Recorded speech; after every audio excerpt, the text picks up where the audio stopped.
ዛሬ በሚያምር ሁኔታ ፏፈሽ ብለው እንደዚህ እርግቦች ብቅ ብለውልናል። የትናንቱ በቀል ዛሬ ሊካካስ ነው። እውነትም የሚበሩ ነው የሚመስሉት እርግቦች። ማሻላ ማሻላ ማሻላ ብያለሁ። የት ናችሁ የአህሙና የፈኪ አድናቂዎች? እስኪ ዛሬ ከች ብለናል። በዚህ መልኩ የትናንቱን በቀል ዛሬ በዚህ ሲካስ ታየኝ እና እስኪ የትናንቱን በቀል ዛሬ በዚህ መልኩ ፋፈክ ያደረጋት ምንድን ነው የምትሉ እንደዚህ የሆኑት ሳቃቸው ማሻአላ ማሻአላ ማሻአላ አይለያቸው እያለው። በመጀመሪያ አሰላሙ አለይኩም ወራህመቱላሂ ወበረካቱ። ወደና የተከበራችሁ ወደ ቻናሌ ቤተሰቦች እንዴት ናችሁ? ደህና ናችሁ ወይ?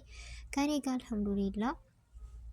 ለዚህ ቤት አዲስ ከሆናችሁ ሰብስክራይብ በማድረግ ቤተሰብ ይሁኑ። እንዲሁም ነባር ቤተሰቦች ስለምታበረታቱ ከልብ አመሰግናለሁ። የዛሬው በጣም ይለያል። አህሙን ትናንትና ስትወቅሱ ነበር፣ እንዲሁም ፈኪን። ሁሉም የራሱ የሆነ አስተያየት አለው። ነገር ግን የነሱ ማንነትና የውስጣቸውን ራሳቸው አንድ አላህ ነው የሚያውቀው።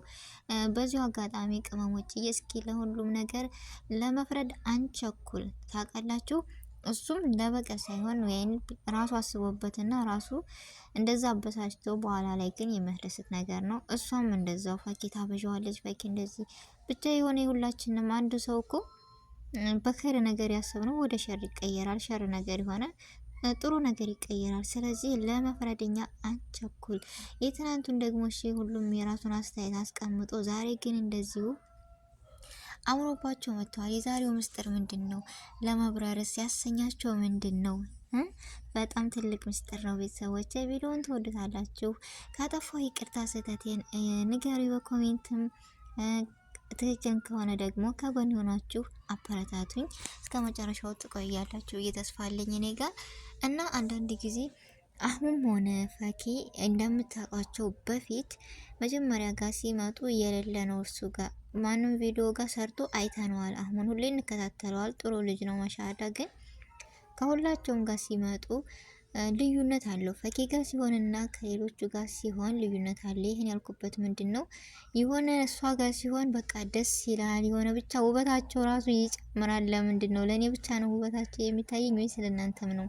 ቪዲዮ ራሱ እይታ ያለው ሆነ ተመልካች አለው ፈኪ ጋር ሲመጣ ነው። ፈኪም እንደዛው ብዙ ሰዎች ጋር ሞከራለች፣ ግን አልሆነም። ይህ ነገር ግን ወደ የት እያመራ ነው? እስኪ ንገሩኝ። በዚሁ አጋጣሚ ማሻአላ ብያለሁ። ከሳይን ይጠብቃቸው እና በጣም ነው ደስ የሚሉት። በዚሁ አጋጣሚ ያው ቅመሞች የሚሉት ነገር አለ። ላልሰማ ያሰማ ነው የሚባለው። የሰማም ያው እንግዲህ እንጠብቃለን። ይጣመሩ ይጣመሩ የሚል ጭምጭምታ ብዙዎች እየሰማን ነው። ስለዚህ ቢጣመሩስ ምን ይሆናል የሚለውም ከዚሁ ሲቃጨፍ አድርጌ በህዲ ከታች ደግሞ እንዳያችሁት ሚፍታህና ናዲ ምንድን ነው የሚታየው ነገር? ይህን ሰሞን ዩቲዩበሩ ምንድን ነው እየሸተተ ያለው? በቃ የሆነ የሰርግ ሽታ እየሸተተ ነው። እኔ እናንተስ? ግን ቢጣመሩ በጣም ነው ደስ የሚሉት ሁላቸውም። ብቻ የሆነ ነገር እኔ እንደው በቃ እናገራለሁ ወይስ ልተወው? የሰማሁት አለ አዲሱን ነገር ልናገር ወይስ ልትወው? ቤተሰብ ተናገሪ ካላችሁኝ እናገራለሁ፣ ዝም በይ ካላችሁኝ ዝም እላለሁ። ምክንያቱም አከብራችኋለሁ። የእናንተን አስተያየት እጠብቃለሁ። እንደዚህ ሚፍታህ እንደምናውቀው አሉ ከሚባሉት ወጣቶች ማሻአላ ነበረ። በድኑም ሆነ በምን ሴት ጋር ራሱ እንደዚህ አይተነው አናቅም። ልናየው እንችላለን፣ ግን ከብዙ ነገሮች የተቆጠበ ልጅ ነው ማሻአላ። አሁንም እንደዛው። ግን ይሄ ነገር ምንድነው? ወይስ ወዴት እየሄደ ነው? ነጭ አበባ ወደ ቀይ አበባ፣ ቀይ አበባ ወደ ነጭ አበባ እንዳያችሁት ወደ ሳውዲ ሊያር ነው ምናምን እያለ እናዴን እያናደዳት እያቃጠላት ነው ሚፍታህ። ስለዚህ ምን ታስባላችሁ ቤተሰብ? እውነቱን እንድናገር ወይስ ልተወው? እንደ ሆድ ቻለው በሚለው ልለፈው እስኪ ብቻ። እኔ ሰሞኑን ዩቲዩበሮች በቃ የዩቲዩበሮች ሰርግ እየሸተተኝ ነው። በቃ ጥሩ ማዛ ነው ያለው። በዚሁ ይቀጥሉ የምትሉ ወይስ በዚሁ ይቀመጡ የምትሉ ማን ነው እንደኔ የተመቻቸው? እኔ በጣም ነው ደስ የሚሉኝ። እዚህ ጋር እንደምታዩት ወይ ነው ማሻአላ ማሻአላ ማሻአላ። ውበታቸው ብቻ በቃ ውበቱን ደፍቶባቸዋል ሁላቸውም። እውኝ ነው የሚሉት አይሰለቹም። በዚሁ ቢቀጥሉበትና በዚሁ እኔጃ ብቻ በቃ እንደው እውነቱን ለመናገር እየቀጣኝ ነው። ግን ተውኩት። እስኪ እናንተን ሀሳብና አስተያየት እና እጠብቃለሁ። እናንተስ ምን ትላላችሁ? አስተያየታችሁን እስኪ አስቀምጡልኝ በኮሜንት። ሁላችንም በነገራችን ላይ የሆነ ሲሰሩም ፕራንካቸውም ሆነ ማንነታቸው አስተማሪ ነገር እየሰሩልን እንደዚህ ጥንድ ሆኖ ቢሆን ደስ ይለኛል እንደኔ። ፈኪም እንዳያችኋት ከብዙ መከራና ስቃይ በኋላ እንዳያችሁት ወደዚህ ፈገግታ ተመልሳለች። አልሐምዱሊላ። ይህን ሁሉ ግን ተስፈኛ በመሆኗ ሶብረኛ በመሆኗ ነው። ነገም እንጃ እንደ ስሟ በቃ ፍክትክት ብላ ጠንካራና ብርቱ የሴቶች ተምሳሌት ስለሆነች ሁሌም ሳቋ ከጎኗ ቢሆን ደስ ይለኛል። አላ አይደለ ብዙ መከራ ያሳለፈች ልጅ ናት እና ዲም እንደምትዋት እንጃ አርጋ ያለች ናት። በጣም ነው ያኔ አለባበሷ ምናምን ፈኪም በእንደዛው ያውም አሁን ላይ ትንሽ ግን የነዚህ ነገሮች እስኪ በደንብ ዋቸው። በነገራችን ላይ በደንብ ያው ከአይናችሁ ሰበር ብላችሁ ሰከን ባለ ነገር በትዕግስት እስኪዋቸው የዛ ሰዓት ሊገባችሁ ይችላል። እንደው ምን ይሸታችኋል ወይስ ምን ይታያችኋል ከሁለታቸው ከፈኪና ካህሙ ከናዲና ሚፍታህ ምን አለ? አዲሱን ነገር በቅርብ እስኪ እናያለን። እና እኔ ልል የቻልኩበት ምክንያት ምንድነው? አንዳንድ ጊዜ እኛ በማያገባን እየገባን ስንት ሀሳብ እያለን በቃ በማያገባን እየገባን እንዘባርቃለን። እኔ ፈኪ ደጋፊ ነኝ፣ እኔ አህሙ ነኝ፣ እኔ ሚፍታህ ነኝ፣ እኔ ይዛ ነኝ። እሺ እዛም ሄደን ትክክል፣ እዚህም ሄደን ትክክል፣ እዛም ሄደን ምን አገባን? ይህ እኮ ስራ ነው። ይህን ሰርተው እኛ እንኳ የመዳም ቅመሞች ስንት አመታችን እዚህ በመዳም ቤት ሆነን ሽንት ቤት እያጠብን እኮ ያልተለወጥን ነን። ስለዚህ እነሱ ደግሞ መስራት ያለባቸውን ነገር የውስጣቸውን እነሱ ብቻ ናቸው የሚያውቁት እና አላህ ነው የሚያውቀው። ስለዚህ ምንም ያርጉ ምንም ለምን ትሳደባላችሁ? ከስድብ እኮ የሰው ልጅ እናብሳል እንጂ ምንም የምናተርፈው ነገር የለም። የሰው ልጅ የምንገዛውም ሆነ የምንለውጠው በምክርና ምክር ብቻ ነው። ስለዚህ ከመሳደብ ይልቅ ይህ ነገር ጥሩ ነው፣ ይህ ነገር መጥፎ ነው ብለን ያን ነገር ደግሞ እነሱ የኦዲየንስ ተከታዮቻቸውን የሚያከብሩ ልጆች ናቸው። ምክር መለገስ እንጂ ባንሰድባቸው የሚል ነገር ነው። ፕራንክ ሲደራረጉም ሆነ ሲሰሩ አስተማሪ ነገር ቢለቁልን እንደዚህ ቢሆኑ በቃ ደስ የሚል ለነሱም ተመልካች እየወደዳቸው እያስተማሩን ቢሄዱ ደስ ይላል። ግን እኛ ደግሞ ያን ነገር መሳደብና ወይ መጥፎ ነገር መናገር ለኛ እንጂ እነሱን ሰደብን ማለት ራሳችንን ሰደብን ነው። ስድብ ለማንም አይጠቅምም።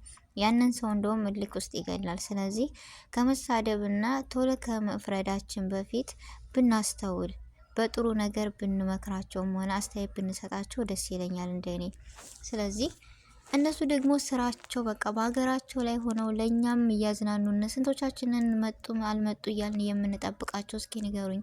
በጉጉት አይደል እንደ የምንጠብቃቸው? እኔ በጉጉት ጠብቃቸዋለሁ። ዛሬ ቪዲዮ ለቀቁ አልለቀቁ ስንቶቻችንን በእነሱ ፈንቃ እንትን ብያለው ማድሬሽ የምንለው። ስለዚህ የሰው መውደድ ስጠኝ ነውና እነሱን ስንጠብቃቸው እኛ ደግሞ እነሱ ደግሞ ለኛ ክብር ይሰጣሉ። መጥፎን ነገር እነሱን እንደዚህ ብለን አስተያየት ብንሰጣቸው ደስ ይለኛል እና ለመፍረድ አንቸኩል።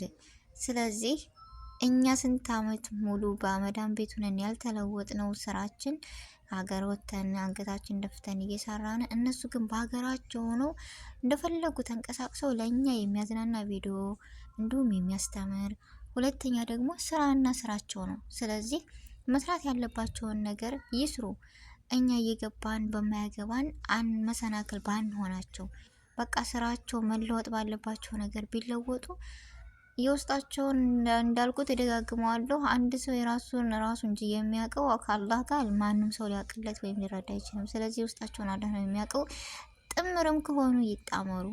እኛ እያየን ዘና ማለትና እያየን መማር ትምህርት መውሰድ ብቻና ብቻ ነው የሚጠበቅብን። መጥፎ ነገር ካለ በስድብ ሳይሆን በምክር መለገስ፣ አስተካክሉ የሚባሉትን ደግሞ ማስተካከል አለባቸው እነሱ። ስለዚህ በማያገባን እየገባን ለመፍረድ ከምንቸኩል አስተያየት ብንሰጥ ባይ ነኝ እና ስራቸው እስከሆነ ድረስ ደግሞ እንደዚህ አታድርጉ እንደዚህ ከምንላቸው እንደዚህ አይነት ነገሮችን እንደውም ከኛ እገዛ ከኛ አስተያየት ሲያገኙ እይታ ሲኖረው እነሱን በደስታ የሆነ በቃ ተጨንቀው ተጠበው ዩቲዩብ ሲገቡበት ቀላል ነው። መጨረሻው ግን ኤዲት ማድረጉ ምኑ ለኛ የሚያስደናና ነገር ለኛ የሚያስደስት ነገር የሚያስተምር ነገር እንዲሰሩ ይጨነቃሉ። ለእኛ ክብር ስንሰጣቸው በትምህርት በስድብ ከሆነ ግን እልክ እንጂ ምንም ትርፍ የለውም። ስለዚህ እልክ ውስጥ ባንዶላቸው የራሳችንን ብንኖር ዝም ብለን ሲመጡ እያየን ዘና እያልን በቃ አስተያየት እየሰጠን ብንኖር እላለሁ።